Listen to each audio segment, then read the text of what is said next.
Olá, sejam bem-vindos ao Audiobook Flix. E a história que irei narrar hoje é da autora Sarah J. Maas, Corte de Espinhos e Rosas, livro 1. Capítulo 1. Eu monitorava os limites dos arbustos havia 1 hora, e meu ponto de vantagem na concavidade de um galho de árvore perdera a utilidade. O vento forte soprava montes espessos de neve que varriam minhas pegadas, mas enterravam com elas qualquer sinal de possíveis pedras. A fome tinha me levado mais longe de casa do que eu normalmente ousava, mas o inverno era uma época difícil.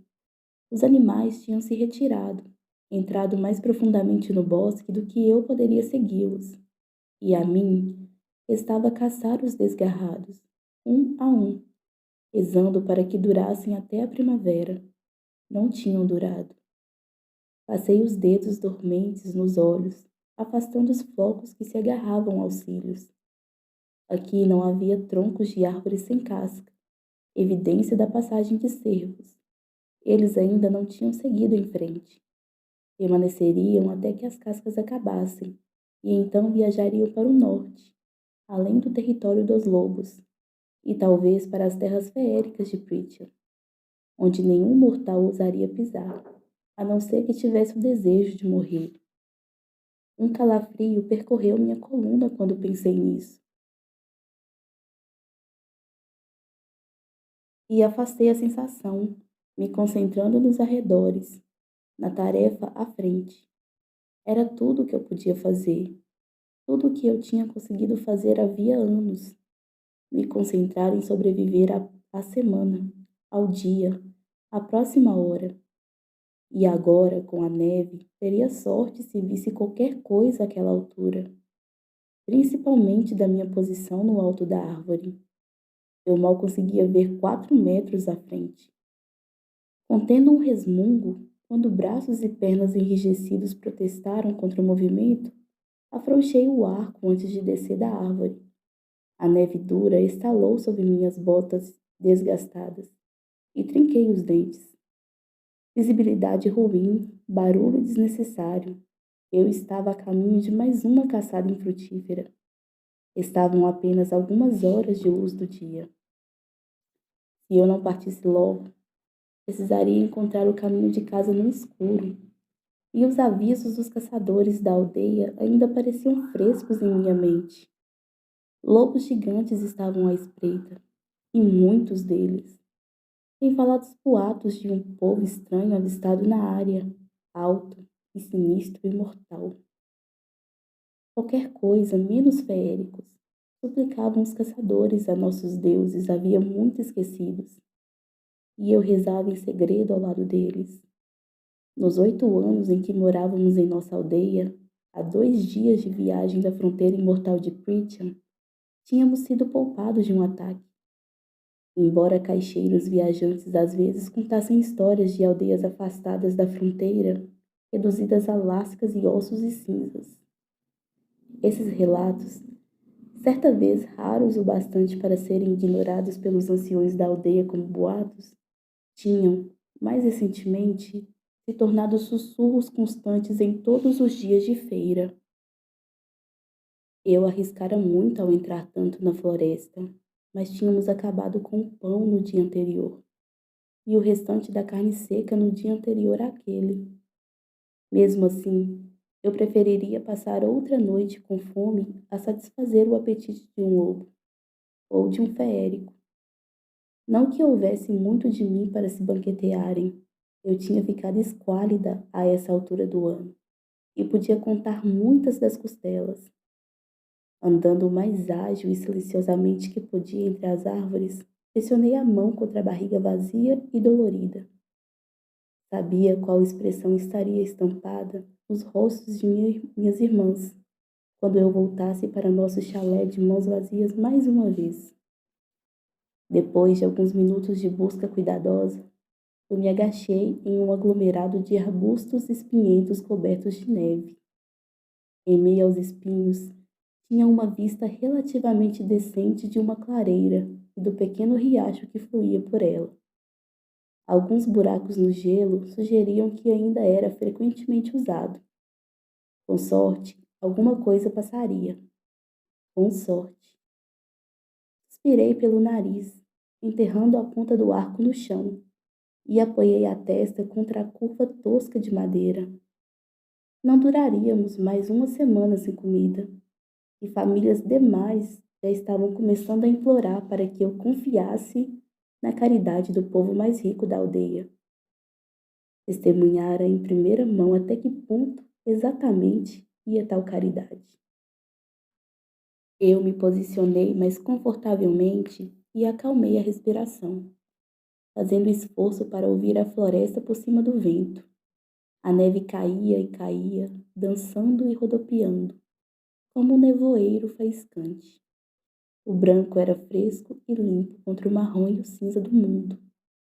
E apesar de não querer, apesar de ter braços e pernas dormentes, silenciei aquela parte inquieta e maligna de minha mente, a fim de observar o bosque coberto pelo véu de neve.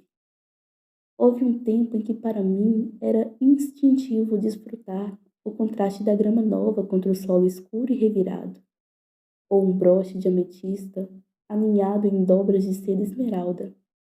Houve um tempo em que eu sonhava e respirava e pensava em cores e luzes e formas.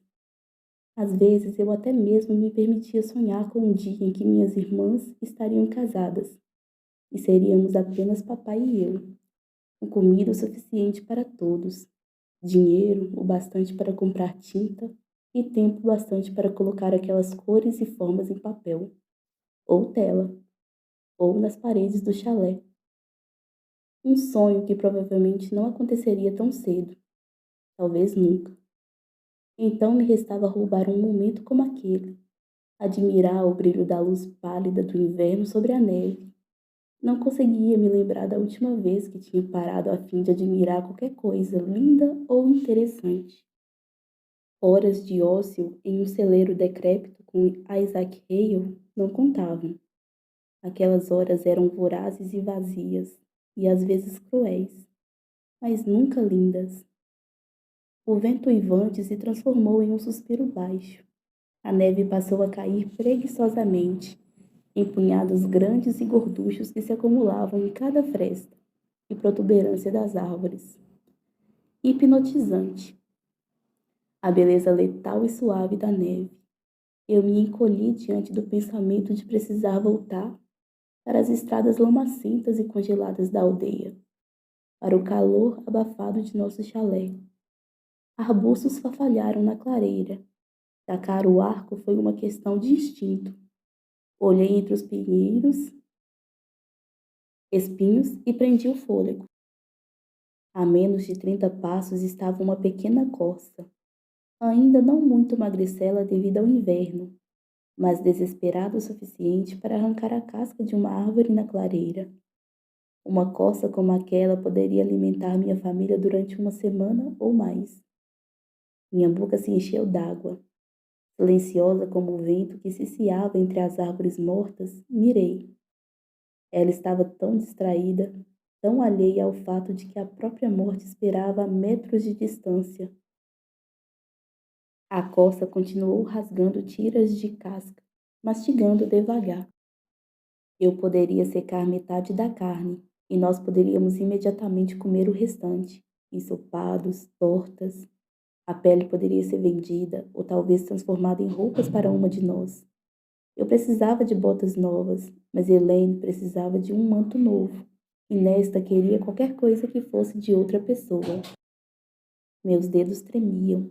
Tanta comida, que salvação! Inspirei para me acalmar, verificando a mira mais uma vez. Mas havia um par de olhos dourados brilhando nos arbustos adjacentes. A floresta ficou em silêncio. O vento morreu. Até a neve parou. Nós, mortais, não tínhamos mais deuses para quem rezar. Mas, se eu soubesse seus nomes perdidos, teria rezado. Para todos eles. Escondido no arbusto, o lobo se aproximou, o olhar fixo na corça distraída. Era enorme, do tamanho de um pônei. Minha boca secou. Era um dos imensos lobos sobre os quais eu fora avisada. Jamais tinha visto um tão grande, e mesmo assim ele permanecia despercebido pela corça. Se era de Prithian, se era de alguma forma feérico, então virar comida era a menor de minhas preocupações. Se ele era feérico, eu já deveria estar correndo. Mas talvez fosse um favor ao mundo, à minha aldeia, a mim mesma matá-lo enquanto eu estava oculta. Atravessar uma flecha em seu olho não seria um problema. Mas apesar do tamanho, ele parecia um lobo, se movia como um lobo. Animal, assegurei a mim mesma. Apenas um animal. Eu tinha uma faca de caça e 3 flechas. As 2 primeiras eram comuns, simples e eficientes, mas que provavelmente não seriam mais que picadas de abelha para um lobo daquele tamanho. Mas a terceira flecha, a mais longa e mais pesada, eu comprara de um caixeiro viajante, durante um verão em que tínhamos cobre suficiente para alguns luxos. Uma flecha entalhada de freixo, armada com uma ponta de ferro. Todos sabiam que os feéricos odiavam ferro, mas era a madeira do freixo que fazia com que sua magia curadora e imortal falhasse por tempo suficiente para que um humano lhes desse um golpe mortal. Pelo menos era o que diziam os boatos. A única prova que tínhamos da eficácia do freixo era a raridade da madeira. Eu estudara desenho das árvores, mas nunca vira uma com os meus olhos. Não depois que os grão-feéricos as tinham queimado, há muito tempo. Então, restavam poucas, a maioria pequena e retorcida, e escondida pela nobreza em bosques murados. Passei semanas depois da compra debatendo se aquele pedaço excessivamente caro de madeira tinha sido um desperdício de dinheiro, e durante 3 anos a flecha de freixo ficara aguardada, inutilizada na aljava. Agora eu rapidamente a sacava, contendo os movimentos ao mínimo, eficientemente. Qualquer coisa para evitar que aquele lobo monstruoso olhasse em minha direção. A longa flecha era pesado bastante para causar dano. Poderia matar o lobo se eu mirasse direito. Se eu abatesse o lobo, a corça fugiria. Se eu abatesse a corça, o lobo iria atrás do meu pescoço ou da carcaça e destruiria quantidades preciosas de pele e gordura. Meu peito ficou tão apertado que doeu. E naquele momento percebi que minha vida se reduzia a uma pergunta: o lobo estava sozinho? Segurei o arco e puxei ainda mais a corda. Eu era boa de tiro, mas jamais enfrentara um lobo. Achei que isso me tornava sortuda, até mesmo abençoada. Mas agora não sabia onde acertar ou com que velocidade eles se moviam. Não podia correr o risco de errar, não quando só tinha uma flecha de freixo. E se houvesse de fato o coração de um feérico batendo sobre aquele pelo? E se houvesse de fato o coração de um feérico batendo sobre aquele pelo, então que morresse. Que morresse depois de tudo que aquele povo fizera conosco. Eu não correria o risco de que ele espreitasse nossa aldeia mais tarde, atrás de massacrar e aleijar e atormentar, e ele morresse ali e naquele momento. Eu ficaria feliz em acabar com ele. O lobo se esgueirou mais para perto, e um galho se partiu sob uma das patas, cada uma maior que minha mão. A coça ficou rígida. Ela olhou para os 2 lados, os ouvidos se esticando na direção do céu cinzento. Com o lobo abaixado, a favor do vento, a corça não podia vê-lo, nem sentir seu cheiro. A cabeça do lobo pendeu, e o enorme corpo prateado do animal, tão perfeitamente camuflado na neve e nas sombras, se equilibrou sobre as ancas. A corça ainda olhava na direção errada. Desviei minha atenção da corça para o lobo, e então de volta. Pelo menos ele estava sozinho. Pelo menos nisso eu fora poupada. Mas se o lobo assustasse a corça, só me restaria um lobo imenso e faminto. Provavelmente o feérico, procurando pela segunda melhor refeição. E se ele a matasse? Se eu calculasse errado, minha vida não seria a única a ser perdida. mas minha vida havia sido reduzida a nada além de riscos nos últimos 8 anos em que eu caçava no bosque. E eu fazia a escolha certa na maioria das vezes. Na maioria das vezes. O lobo disparou dos arbustos em um lampejo de cinza, branco e preto, as presas amarelas reluzindo. Era ainda mais colossal exposto, uma maravilha de músculos, velocidade e força bruta. A coça não tinha chance. Disparei a flecha de freixo no lobo antes que ele destruísse mais a caça. A flecha encontrou o alvo em um dos flancos do lobo, e podia jurar que o próprio chão estremeceu. O lobo uivou de dor, soltando o pescoço da corça conforme o próprio sangue espirrou na neve, reluzente como rubi. O lobo se voltou para mim, aqueles olhos amarelos arregalados, os pelos do pescoço arrepiados. Seu grunhido baixo ressoou no buraco vazio do meu estômago quando fiquei de pé, a neve se revirando ao meu redor, com outra flecha preparada. Mas o lobo apenas me olhou, a mandíbula manchada de sangue, minha flecha de freixo despontando, banal, de seu flanco. A neve recomeçou a cair. O lobo olhou e com um tipo de atenção e de surpresa que me fizeram disparar a segunda flecha, só por precaução, para o caso de aquela inteligência ser do tipo imortal, malicioso. Ele não tentou desviar da flecha, quando ela perfurou facilmente o olho amarelo e arregalado. Cor e escuridão giraram, como um redemoinho em minha visão, misturando-se à neve. O lobo desabou no chão. Suas patas estremeciam, e um gemido baixo cortou o vento. Impossível!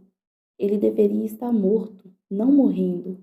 A flecha atravessou o olho do lobo quase até a ponta de penas de ganso. Mas o lobo, ou feérico, não importava. Não com aquela flecha de freixo enterrada no flanco. Mesmo assim, minhas mãos tremeram quando afastei a neve do caminho e me aproximei dele, ainda mantendo uma boa distância. Sangue jorrava dos ferimentos que eu causara, manchando a neve de carmesim. O lobo batia com a pata no chão, a respiração já mais lenta. Será que sentia muita dor ou o choro era apenas uma tentativa de afastar a morte? Eu não tinha certeza se queria saber. A neve girou ao nosso redor. Encarei o lobo até que aquele manto de carvão, obsidiana e marfim parasse de se elevar e descer. Lobo, definitivamente apenas um lobo, apesar de seu tamanho. O aperto em meu peito diminuiu, e meu fôlego se condensou diante de mim quando suspirei. Pelo menos a flecha de freixo tinha se provado letal, independentemente de quem e o que lá batesse.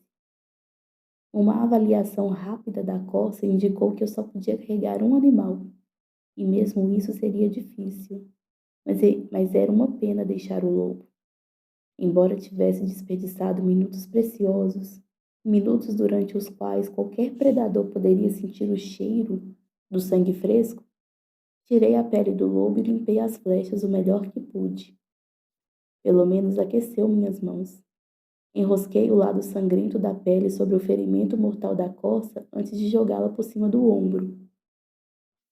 Nosso chalé ficava a alguns quilômetros dali, e eu não precisava de um rastro de sangue atraindo todos os animais com presas e garras diretamente até mim. Gruindo devido ao peso, peguei as pernas da corça e dei uma última olhada para a carcaça fumegante do lobo. O olho dourado que lhe restava encarava o céu, agora carregado de neve, e por um momento desejei ter a capacidade de sentir remorso pela coisa morta. Mas aquilo era a floresta, e era inverno. E aqui finalizamos o capítulo 1. Até o próximo capítulo dessa história.